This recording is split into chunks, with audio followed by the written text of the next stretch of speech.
Marcus Williams sat in his corner office on the 40th floor, watching the city lights twinkle below like scattered diamonds.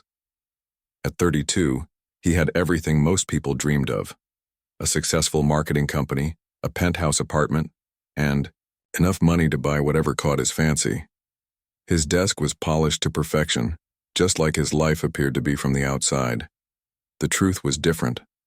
Marcus had built walls around his heart so high that even he couldn't see over them anymore. 3 failed relationships had taught him that love was just another business transaction. People wanted something from you, and when they got it, they moved on. His ex-fiancée, Sarah, had proven that point perfectly when she left him for his business partner, taking half his clients with her. "Love is for fools," he would tell his friends at expensive restaurants while they talked about their wives and children. Marcus preferred his life predictable and controlled. No surprises, no heartbreak, no messy emotions to complicate his carefully planned existence. Every morning followed the same routine: wake up at 6, exercise for exactly 1 hour, shower, dress in one of his 12 identical gray suits, drink black coffee while reading financial reports, and arrive at his office by 8:30 sharp. He treated relationships like business, deals complete with terms and conditions. If someone didn't meet his standards or serve his purposes, they were quickly removed from his life. His assistant Jennifer often watched him with concern. She had worked for Marcus for 5 years and had never seen him smile genuinely or show real emotion about anything except quarterly profits. "Mr. Williams," she would say carefully, "maybe you should take some time off. You haven't taken a vacation in 3 years." Marcus would just shrug and dive deeper into his work. Work didn't betray you. Numbers didn't lie to you. Success was something you could measure and control, unlike the chaos of human emotions. That particular Tuesday started like any other. Marcus reviewed contracts, attended meetings, and made decisions that affected hundreds of employees. He prided himself on being logical and fair, but also distant. Personal relationships at work led to complications, and Marcus hated complications. During his lunch break, he decided to walk to his favorite restaurant instead of taking his usual taxi. The October air was crisp, and he thought the exercise would clear his mind before the afternoon meetings. He walked briskly, checking his phone every few steps, responding to emails even while crossing busy streets. The restaurant was crowded, as usual. Marcus preferred it that way because the noise meant he didn't have to make small talk with anyone. He ordered his regular meal: grilled salmon, steamed vegetables, and sparkling water. No deviation from routine, no surprises. As he ate, Marcus found himself thinking about his upcoming weekend. More work, probably. Maybe he would buy something expensive to fill the empty hours. His apartment was already full of things he had bought but never really enjoyed. The latest television, artwork he didn't understand, furniture that looked impressive but felt uncomfortable. After finishing his meal, Marcus paid the check and stepped outside. The afternoon sun felt warm on his face for a moment, but he quickly put on his sunglasses and started walking back toward his office building. He had a presentation to review and 3 more meetings before the day ended. He was checking his phone again when he heard the music. Someone was singing nearby, and the voice was unlike anything he had ever heard. It wasn't professionally trained or polished, but it carried something that made him stop walking. The voice was raw and honest, full of emotion that Marcus had forgotten could exist in the world. Against his better judgment, Marcus found himself turning toward the sound.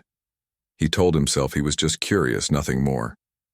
But something about that voice pulled at a part of him that he thought he had successfully buried years ago. The singing continued, growing clearer as he approached. It was a simple song, something about hope and dreams, but the way it was being sung made Marcus feel things he couldn't name. His chest felt tight, and for a moment, he wondered if he was getting sick. He rounded the corner, expecting to see a street performer with a guitar case full of coins. Instead, he found himself looking at something that would change his life forever, though he didn't know it yet.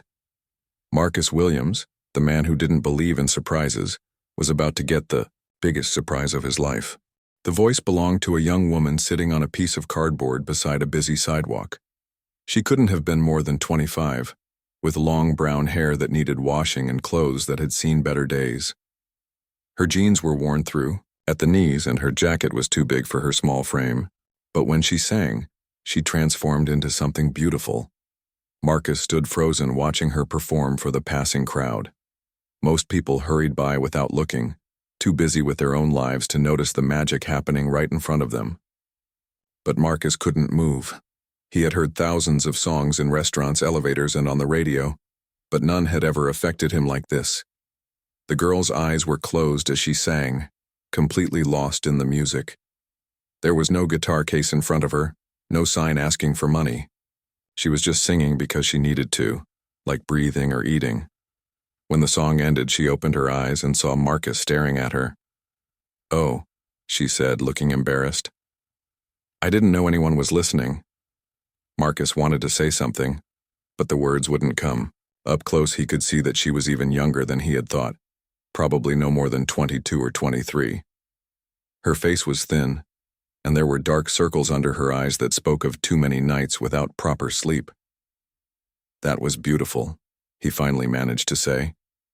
His voice sounded strange to his own ears, softer than his usual business tone. The girl smiled, and Marcus felt something shift inside his chest. Her smile was genuine and warm, nothing like the calculated expressions he saw in his corporate world. "Thank you," she said. "I was just practicing. I have an audition tomorrow." An audition? Marcus found himself asking, though he usually avoided conversations with strangers. For a small theater downtown, they need someone for their Christmas show. She gathered her worn backpack closer to her body. "It's probably a long shot, but you never know, right?" Marcus looked around and noticed what he had missed before. This wasn't just any sidewalk. The girl was sitting outside a homeless shelter. The realization hit him like a cold wave. She wasn't just a street performer trying to make extra money, she was homeless. "Do you?" Marcus started, then stopped. He had never talked to a homeless person before. In his world, such people were problems to be solved by government programs or charity organizations, not individuals with stories and dreams. "Do I what?" the girl asked gently. "Do you live here?" The question sounded stupid as soon as he said it. The girl's cheeks turned pink. "Not exactly here. The shelter lets us stay during the cold months. It's not bad, really. There are rules, but it's warm and safe." She seemed determined to put a positive spin on her situation. Marcus felt uncomfortable in a way he had never experienced before. His expensive suit suddenly felt like a costume, and his leather shoes seemed ridiculously shiny against the cracked sidewalk. "What's your name?" he asked. "Emma," she replied. "Emma Rodriguez. I'm Marcus." He almost added his last name and job title out of habit, but something stopped him. Emma smiled again. "Nice to meet you, Marcus. Are you from around here?" "I work nearby." Marcus gestured vaguely toward his office building. He couldn't bring himself to describe his penthouse office or his successful company. Standing next to Emma, those things felt meaningless. "Lucky you," Emma said without any trace of bitterness. "I love this part of the city. So much energy, so many dreams walking around on two legs." Marcus had never thought about the city that way. To him, it was just traffic jams, deadlines, and competition. But looking at it through Emma's eyes, he started to see something different. "I should let you get back to practicing," Marcus said, though he didn't want to leave. Being around Emma felt like stepping into sunlight after spending years in a windowless room. "Actually," Emma said, looking a little shy, "I was about to take a break. The shelter serves dinner at 6, and I like to walk around the neighborhood before then. It helps me think." Before his logical mind could stop him, Marcus heard himself saying, "Would you mind if I walked with you?"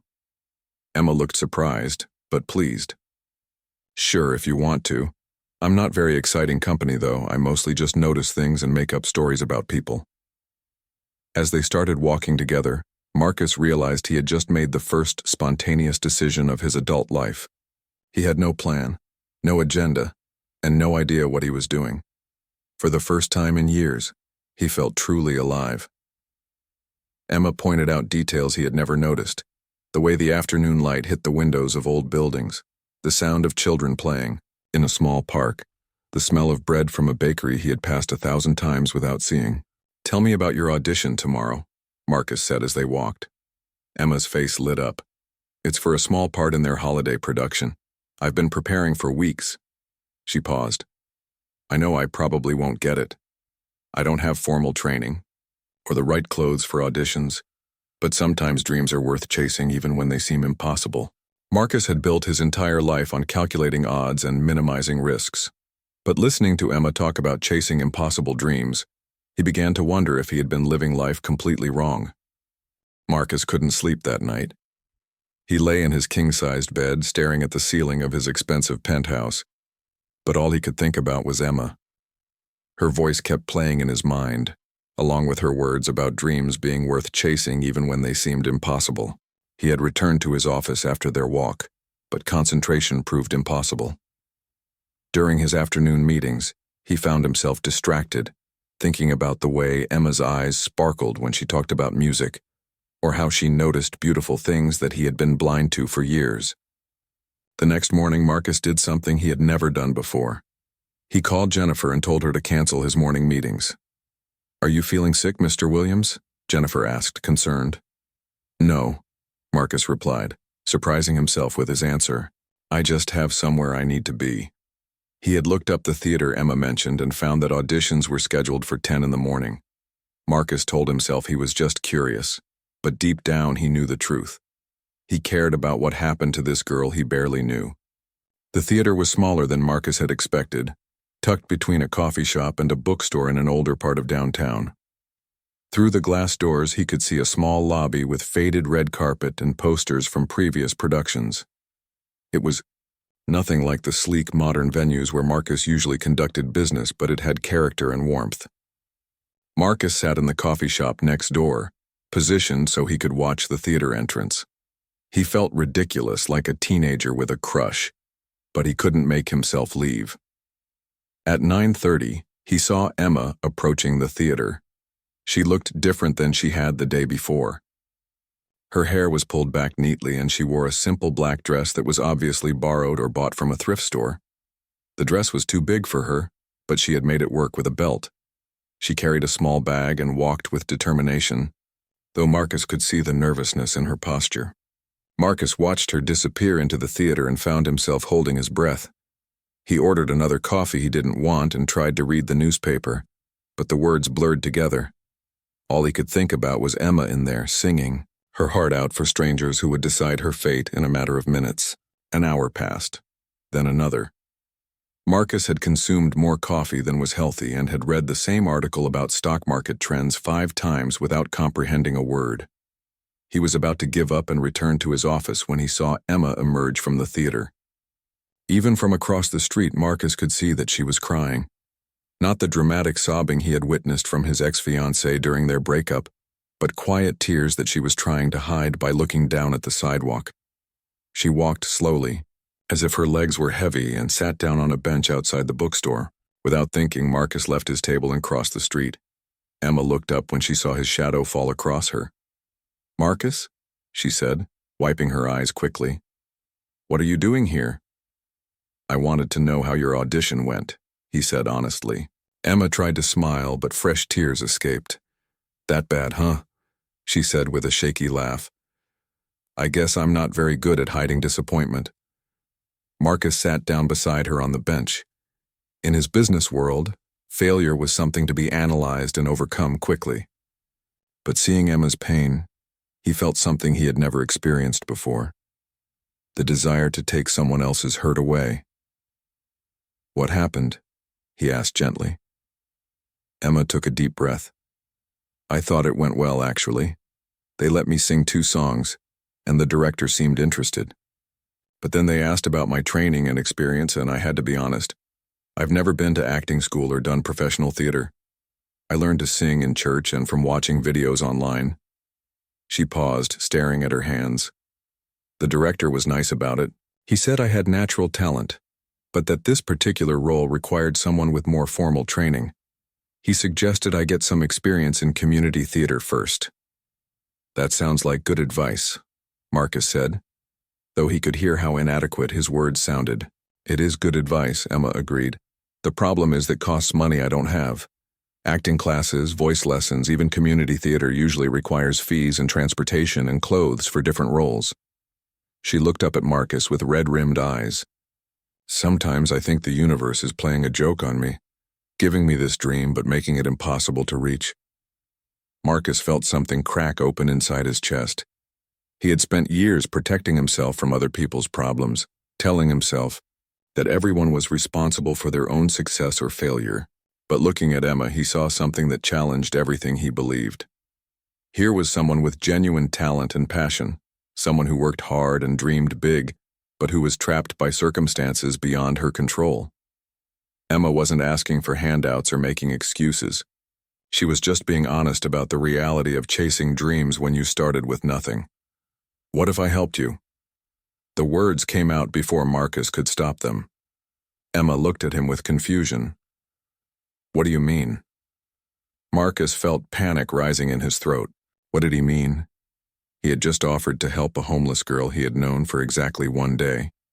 This was exactly the kind of impulsive, emotional decision he had spent his entire adult life avoiding. But looking at Emma's hopeful face, Marcus realized that for the first time in years, he was about to do something that felt completely right.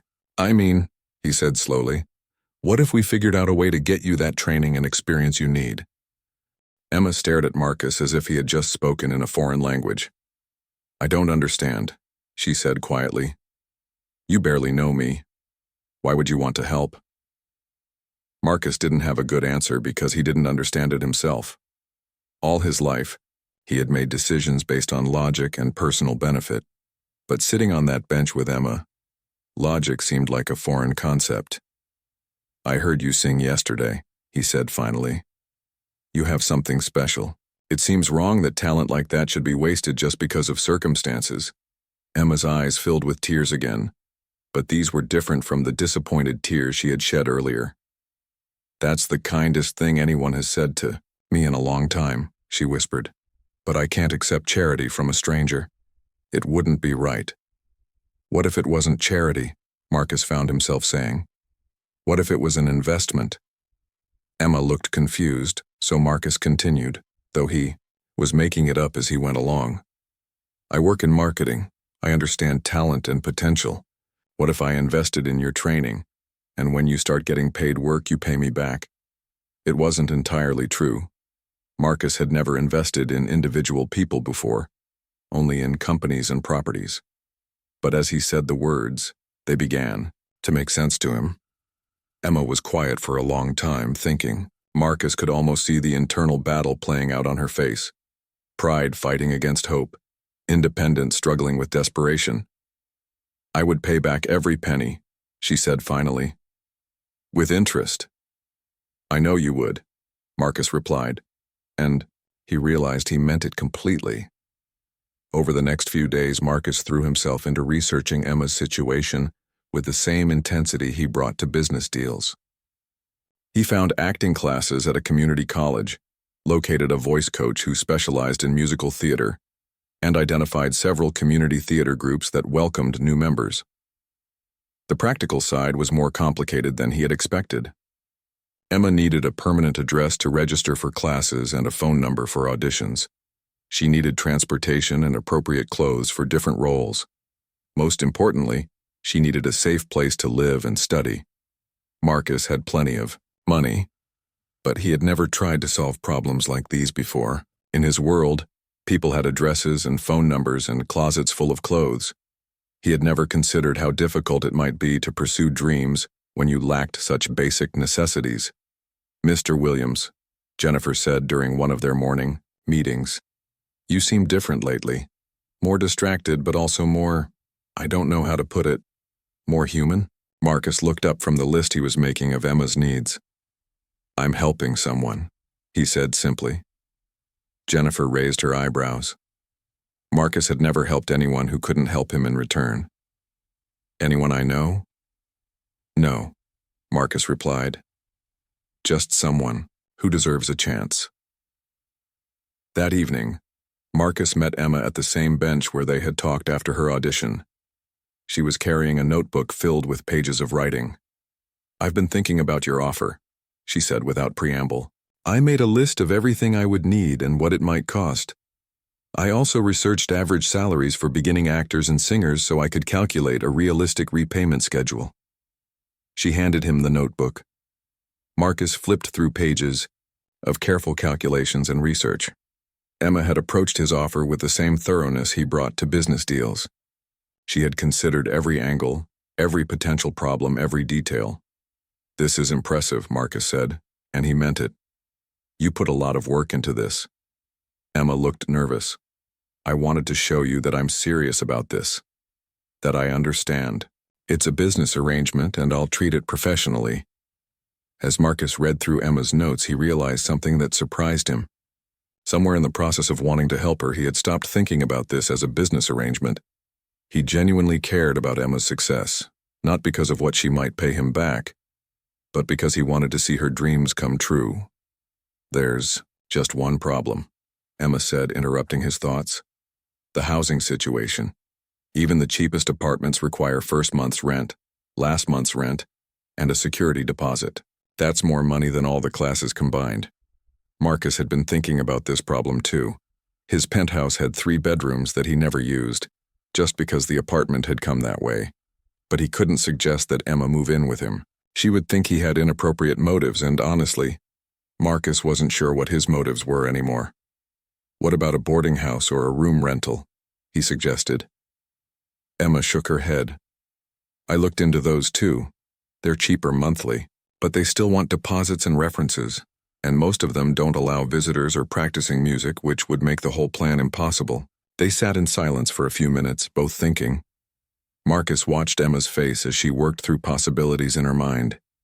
Even when facing obstacles, she didn't give up or complain. She just kept problem-solving. "I have an idea," Marcus said suddenly, "but you might think it's crazy." Emma looked at him expectantly. "I have a big apartment with extra rooms that I never use. What if you stayed there just temporarily while you get established? You could have your own space and it would solve the address and phone number problems. When you start earning money, you could move out and find your own place." Emma's eyes widened. "Marcus, I couldn't impose on you like that. You don't even know me." "I'm getting to know you," Marcus replied, "and I trust you." The words surprised him as much as they seemed to surprise Emma. Marcus Williams, the man who trusted no one completely, had just told a homeless girl he barely knew that he trusted her. Moving Emma into his apartment turned Marcus's carefully ordered world upside down in the best possible way. She occupied the smallest bedroom, but her presence filled the entire space with warmth and life that Marcus had never realized was missing. The first morning, Marcus woke up to the sound of humming coming from the kitchen. He found Emma making breakfast, wearing one of his old college t-shirts over her jeans because her own clothes were in the wash. She looked young and fresh and completely at home in his sterile, expensive kitchen. "I hope you don't mind," she said, gesturing to the eggs and toast she was preparing. "I wanted to make breakfast as a thank you. It's not much, but it's something I can do." Marcus couldn't remember the last time someone had cooked for him in his own home. He had a housekeeper who occasionally left meals in his refrigerator, but eating breakfast with another person was a completely foreign experience. "It smells wonderful," he said, and realized it was true. The apartment smelled like food and life instead of the usual scent of expensive air fresheners. As they ate together, Emma chattered about her plans for the day. She had registered for acting classes and found a voice coach who would work with her in exchange for helping with administrative tasks at his studio. Her enthusiasm was infectious, and Marcus found himself smiling more during that one breakfast than he had in months. Over the following weeks, Marcus discovered what it was like to share his life with another person. Emma was considerate and clean, always asking permission before using anything and insisting on contributing however she could. She cooked simple but delicious meals, kept the common areas neat, and filled the apartment with music and laughter. But it wasn't just Emma's presence that was changing Marcus's life. It was watching her pursue her dreams with such dedication and joy. She practiced singing every morning before Marcus left for work, studied acting techniques in the evenings, and attended every community theater workshop she could find. Marcus began adjusting his schedule to spend more time at home. He would arrive from work to find Emma curled up on his couch, reading plays or practicing monologues. She would look up with genuine pleasure when he walked in, as if his presence was something she had been looking forward to all day. "How was your day?" she would ask. And unlike the perfunctory question he was used to from business associates, Emma actually wanted to hear the answer. She listened to his stories about difficult clients and office politics with the same attention she gave to her acting studies.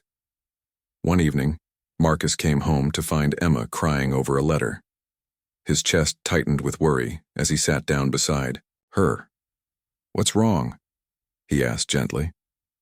Emma wiped her eyes and handed him the letter. It was from her voice coach, recommending her for an audition with a small touring musical company. The letter praised Emma's natural talent and rapid improvement.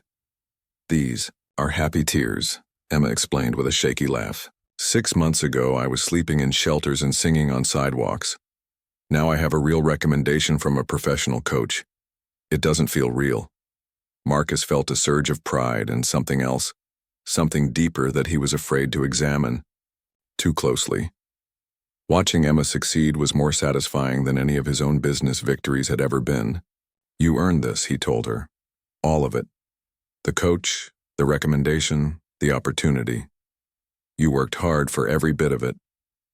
Emma looked at him with an expression he couldn't quite read. "I couldn't have done any of it without you, Marcus. You gave me a chance when no one else would."